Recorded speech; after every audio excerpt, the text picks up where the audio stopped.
Bismillahirrahmanirrahim. Assalamualaikum warahmatullahi wabarakatuh.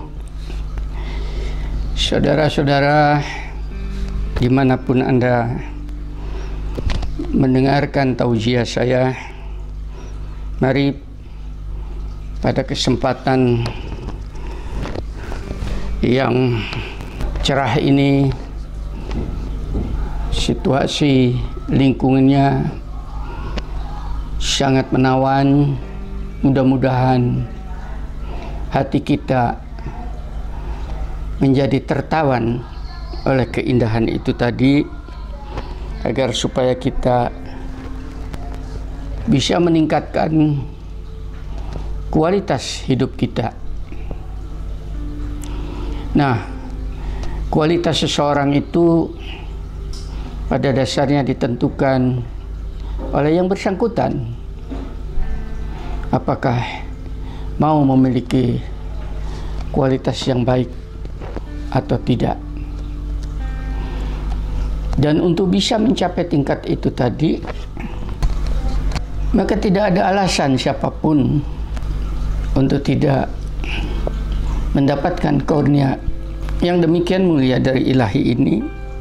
Karena sumber dayanya ada, sumber alamnya ada pada diri kita sendiri. Pada kesempatan ini saya akan mengangkat sebuah istilah untuk mendapatkan kualitas emas yang baik. Pada hakikatnya ditentukan oleh penambang itu sendiri. Bagaimana dia bisa memilah dan memilih emas hasil tambangannya. Nah, sehubungan dengan itu, kualitas manusia supaya kita bisa berjual beli dengan ilahi, hasil tambang yang kita dapatkan itu tadi terbeli oleh ilahinya dengan harga yang mahal, maka tidak ada lain, kita harus menggunakan standarisasi ilahi yang di dalam kata-kata Tuhan yang kita sebut dengan firman Tuhan. Standarisasinya sederhana. Anda bisa pelajari di dalam surat Al-Bayyinah, surat 98 ayat ke-7. Innallazina amanu wa amilus sholihati ulaika hum khairul bariyah. Sungguh orang-orang yang beriman dan mengerjakan kebajikan, mereka adalah sebaik-baiknya makhluk. Jadi Allah itu tadi akan membeli hasil tambang kita yang kita gali dari diri kita itu tadi, yaitu emas yang tersimpan amat dalam di dalam diri kita itu tadi. Timbangannya satu, mereka beriman. Beriman kepada ilahi artinya memberikan suatu attention, fokus, perhatian dengan sungguh-sungguh bahwa hanya konsep-konsep ilahi, petunjuk-petunjuk ilahi itulah sumber kebenaran. Bahkan ilahi itu sendiri adalah zat kebenaran. Itu namanya beriman. Kemudian kita coba operasikan apa yang kita imanin itu. Karena apa yang kita imani itu sifatnya abstrak. Ilahi itu abstrak sifatnya. Orang beriman itu abstrak. Orang takwa itu abstrak. Tidak nampak. Maka kita harus mencoba merealisasikan keabstrakan itu menjadi sebuah kenyataan. Pada saat Anda melakukan realisasi, itu yang dinamakan amal kesolehan. Tuhan abstrak, bagaimana Tuhan itu wujud? Maka apa yang ada petunjuk di dalam firman-Nya itu, mari kita wujudkan. Insya Allah Tuhan itu wujud. Ini maksudnya. Kalau kita sudah bisa merealisasikan daripada apa yang kita imani di dalam keseharian itu tadi, maka kita sudah mampu menampakkan hasil galian kita, yaitu emas yang layak dibeli oleh Allah. Statement ini jelas di dalam ayat berikutnya. Zaja'uhum inda rabbihim jannatu adn tajri min tahtihal anharu khalidina fiha abada radhiyallahu anhum wa radu an zalika liman khasyya rabbah. Balasan mereka di sisi Tuhan, artinya hasil tambang mereka itu oleh Tuhan akan terbeli dengan apa? Dengan surga Aden yang mengalir di bawahnya sungai-sungai.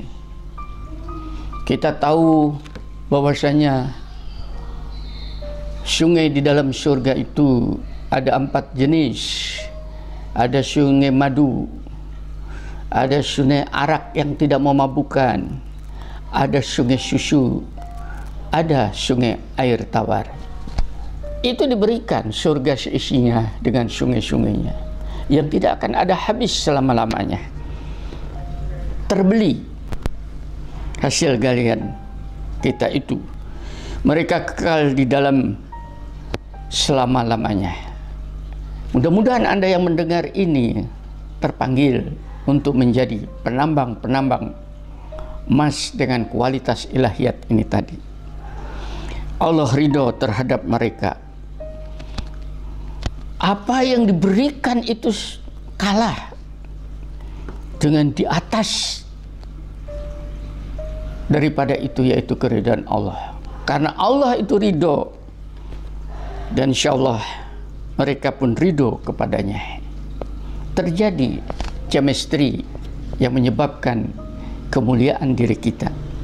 Yang demikian itu adalah balasan bagi orang-orang yang takut kepada Tuhannya. Artinya terbeli apa yang kita jual kepada ilahi itu. Takut pengertiannya di sini bukan takut Tuhan itu akan marah, akan takut apabila kita tidak terbeli apa yang kita jual itu. Takut apabila kita jauh dari dirinya. Itu maksudnya. Anda bisa pelajari. Ini adalah sebuah konsep hidup. Bagaimana kita menambang emas berkualitas di dalam diri kita agar bisa dibeli oleh ilahi kita. Nah, untuk sampai ke tingkat itu, ini tergantung pada sumber daya manusianya, tergantung pada diri Anda. Oleh karena itu, melalui kajian ini, tausiah saya ini, coba evaluasi. Layakkah Anda menjadi seorang penambang yang berkualitas untuk menghasilkan emas berkualitas atau tidak, dengan indikator-indikator berikut. Yang pertama, seorang penambang yang baik karena dia punya pengalaman hidup.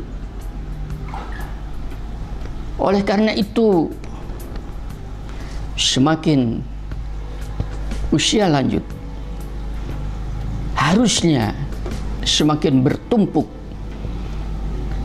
Anda melalui pahit getirnya kehidupan, dan semakin dewasa, semakin bijak Anda bertindak, berbicara, berpikir, berperilaku. Ini menjadi indikasi apakah Anda bisa menambang itu.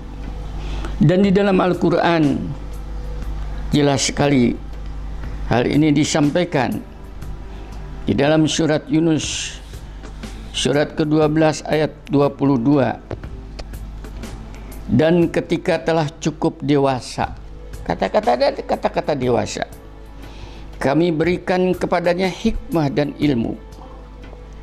Demikianlah kami memberikan balasan kepada orang-orang yang berbuat baik. Jadi Allah menghargai pengalaman hidup seseorang. Ini yang menyebabkan saya di dalam diskusi saya, karena tidak kenal Anda semua, saya selalu bertanya, berapa usia Anda? Ada di antara mereka yang merespon dengan baik. Ada yang mereka kadang-kadang bertanya kembali, untuk apa Pak tanya usia? Nah, itu untuk saya. Dari kata-kata ini saya sudah bisa menilai bahwa yang bersangkutan itu masih emosionalnya tinggi. Karena saya berbicara dengan ini. Nabi pun berbicara dengan pengikut-pengikutnya sesuai dengan usianya. Kita tidak bisa berbicara tentang matematik perguruan tinggi kepada anak SMA. Disesuaikan dengan tingkat kematangan emosinya. Begitu juga ilmu dan hikmah akan diberikan oleh Allah. Para nabi baru diangkat usia 40 tahun. Karena usia remaja sampai dengan usia 40 tahun itu usia pancarobah, jatuh bangun di situ Anda masih diselimuti oleh emosional yang tinggi. Kalau Anda berada di dalam tingkat usia itu tadi, jangan Anda kemudian sudah berasa seakan-akan sudah meraih segala-galanya. Belum. Baru setelah usia 40 tahun ke atas, mulailah itu adalah usia kematangan dan siap Allah untuk menggerojok, mencurahkan pengetahuannya selama Anda itu layak menjadi seorang penambang yang betul-betul berpengalaman. Yang kedua adalah luasnya pengetahuan seseorang. Kita tahu bahwa pengetahuan itu betul-betul sangat membantu dalam kehidupan sehari-hari. Anda bisa lihat di sekeliling saya ini tadi tanam-tanaman hias dengan berbagai macam variasinya. Satu contoh saja, ini jenis keladi. Anda bisa melihat ada tanaman kok daunnya berwarna putih. Karena jenis keladi ini kalau tidak terkena matahari secara langsung, dia berdaun keluar warna putih. Tapi kalau ditaruh di bawah sinar matahari langsung, dia akan berwarna hijau. Ini menjadi sebuah pengetahuan. Sehingga dengan demikian Anda mendapatkan teknologi bagaimana menaruh, menyimpan, memberi medium, membuat lingkungan agar tanaman-tanaman itu kelihatan indah. Pengetahuan. Jadi pengetahuan di sini bukan pengetahuan hanya membaca Quran, pengetahuan ngerti hadis, pengetahuan kitab kuning, bukan seperti itu. Tapi pengetahuan yang luas yang dinamakan dengan pengetahuan kematangan seseorang itu tadi. Anda tidak bisa melihat, membuat sebuah taman di sekeliling rumah Anda kalau Anda tidak belajar tentang landscaping. Ini maksud saya, yang dengan ini Anda akan bisa menikmati indahnya dunia. Di dalam rumah Anda akan bisa menikmati baiti jannati. Jadikanlah rumahku ini menjadi surgaku. Itu baru bisa ditimba apabila Anda cukup pengetahuannya. Dan ini sudah dijawatakan pada saat Musa alaihissalam mengatakan bahwa seakan-akan dirinya di dalam negeri itu adalah orang yang terpandai karena dia seorang nabi. Maka oleh Allah disuruh dia untuk belajar kepada hambanya yang lain, yaitu Khidir. Setelah bertemu dengan Khidir, Musa alaihissalam minta agar diajari. Tapi kata-kata daripada Khidir sederhana. Dan bagaimana engkau akan dapat bersabar atas sesuatu sedang engkau belum mempunyai pengetahuan yang cukup tentang itu.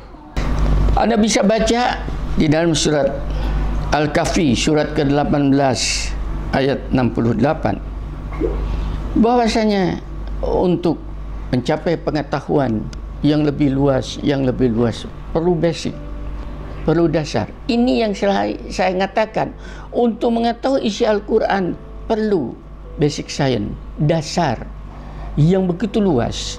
Tanpa itu Anda tidak akan bisa paham apa yang dimaksud oleh Allah. Memang firman Tuhan diperuntukkan untuk mereka yang layak, yaitu ulil albab.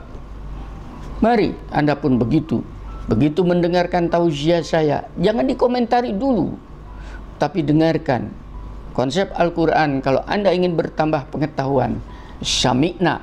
Setelah Anda dengar, Anda resapi, Anda pahamin, baru wa'atokna, Anda lakukan, pasti Anda meningkat pengetahuannya. Yang ketiga, luasnya pergaulan. Allah menghendaki agar supaya manusia ini bergaul seluas-luasnya. Firman-Nya jelas, wahai manusia, sungguh kami telah menciptakan kamu dari seorang laki-laki dan seorang perempuan.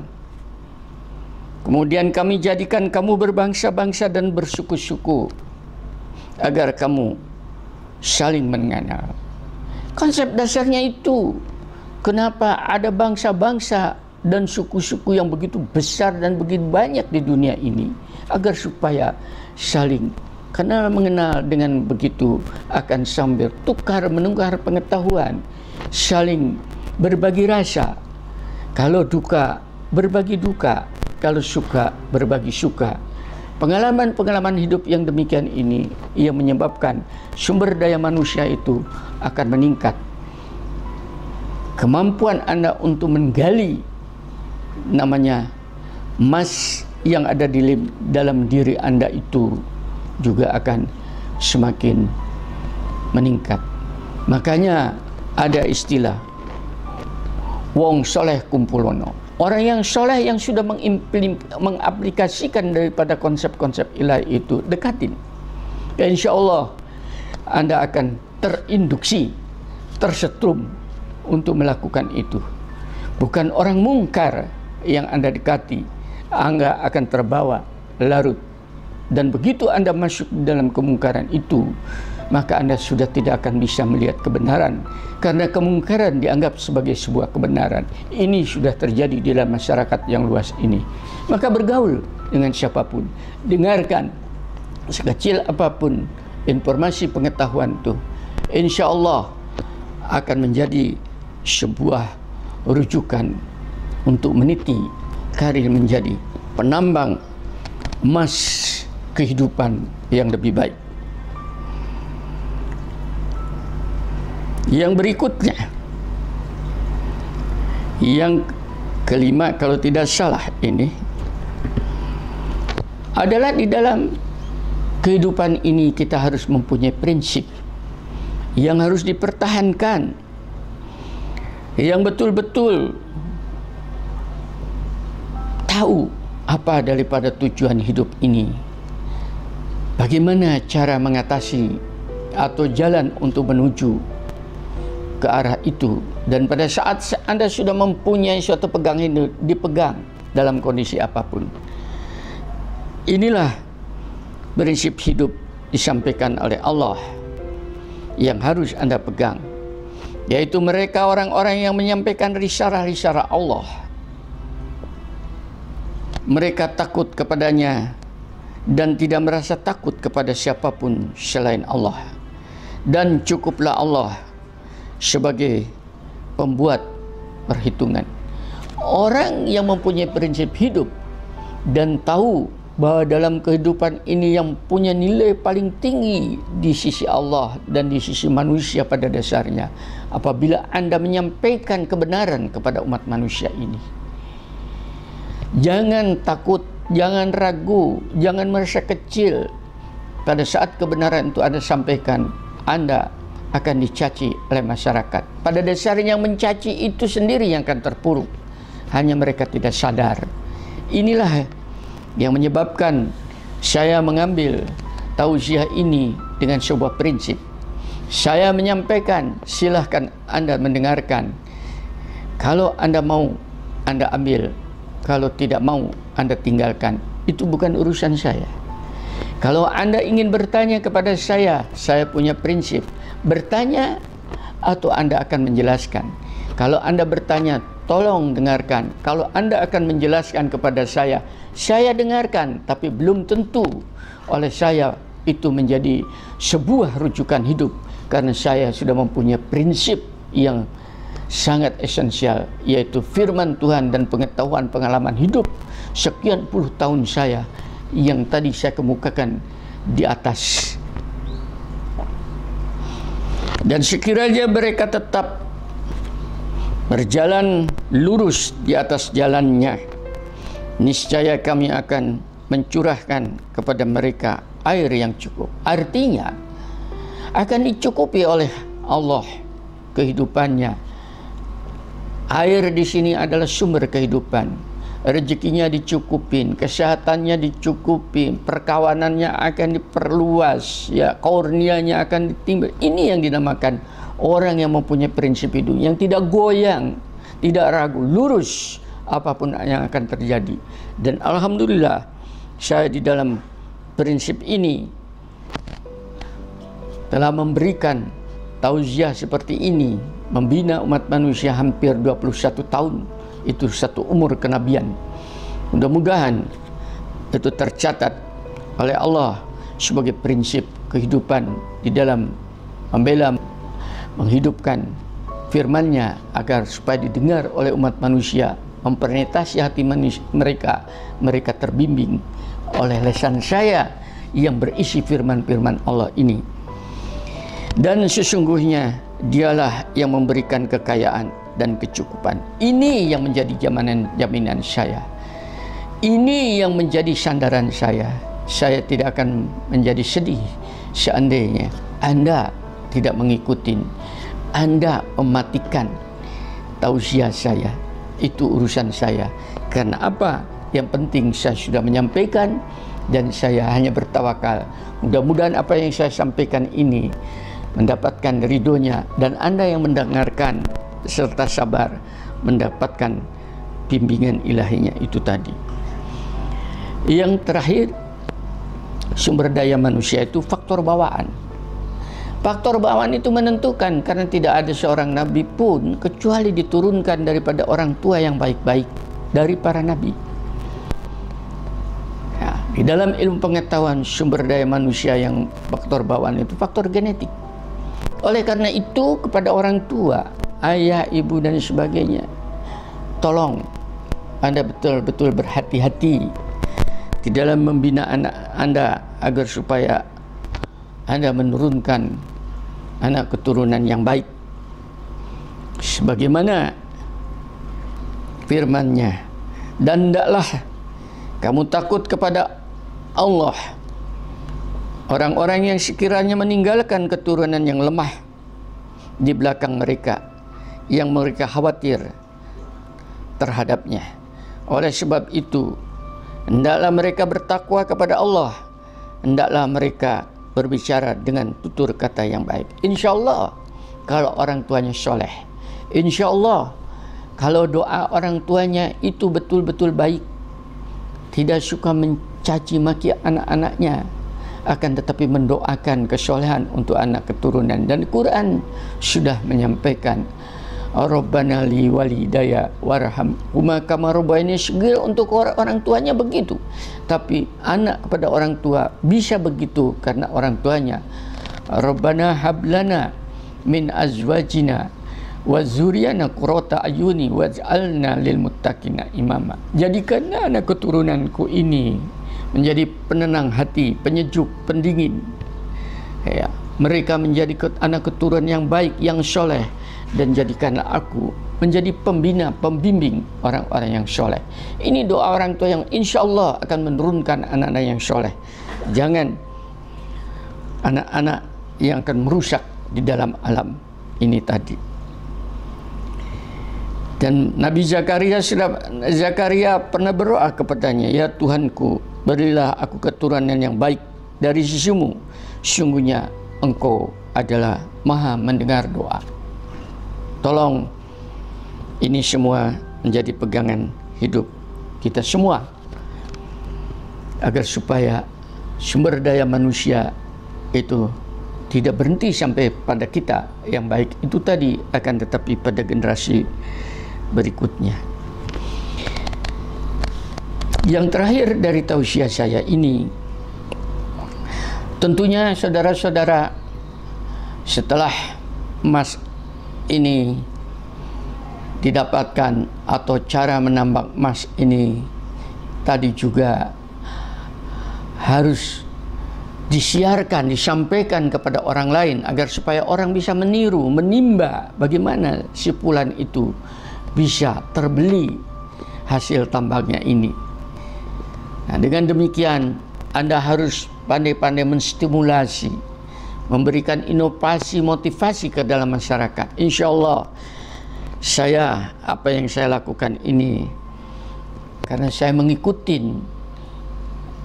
menggugurkan, mengimani salah satu firman-Nya, dan hendaklah di antara kamu ada segolongan orang yang menyuruh kepada kebajikan, menyuruh berbuat yang makruf, dan mencegah dari yang mungkar, dan mereka itulah orang-orang yang beruntung. Ali Imran surat ketiga 104. Ini saya ambil, mudah-mudahan saya tercatat menjadi orang yang beruntung, karena hampir setiap minggu video saya keluar menyampaikan kebenaran, mencegah orang untuk berbuat kemungkaran, dan menyampaikan pengetahuan kepada Anda semua itu. Anda yang mungkin mengikuti tausiah saya doain dari sini, dari jauh, apabila Anda istiqomah dan betul-betul ikhlas untuk mengikutinya, mudah-mudahan Anda pun tercatat menjadi bagian orang yang dalam kelompok menyeru masyarakat untuk berbuat kebajikan. Para nabi pun begitu dalam kehidupannya, menyampaikan firman-firman-Nya, mengajak berjuang bersama-sama agar supaya masyarakat ini hidup sejahtera dunia dan keselamatan di akhiratnya itu dengan penuh pengorbanan. Sehingga dengan demikian apa yang saya lakukan ini adalah penerus risalah kenabian. Mudah-mudahan tercatat menjadi amal soleh saya, keluarga saya, dan menjadi bagian jihad daripada keluarga dan diri saya, termasuk Anda-Anda yang mengikuti secara sabar dalam perjuangan ini. Apa yang disampaikan ini mudah-mudahan menstimulasi Anda dari hari ke hari, dari waktu ke waktu, semakin bijak dan semakin pandai, semakin tunduk, semakin taat, semakin ridho terhadap kehidupan dalam binaan ilahi ini. Alhamdulillahirabbil alamin. Wassalamualaikum warahmatullahi wabarakatuh.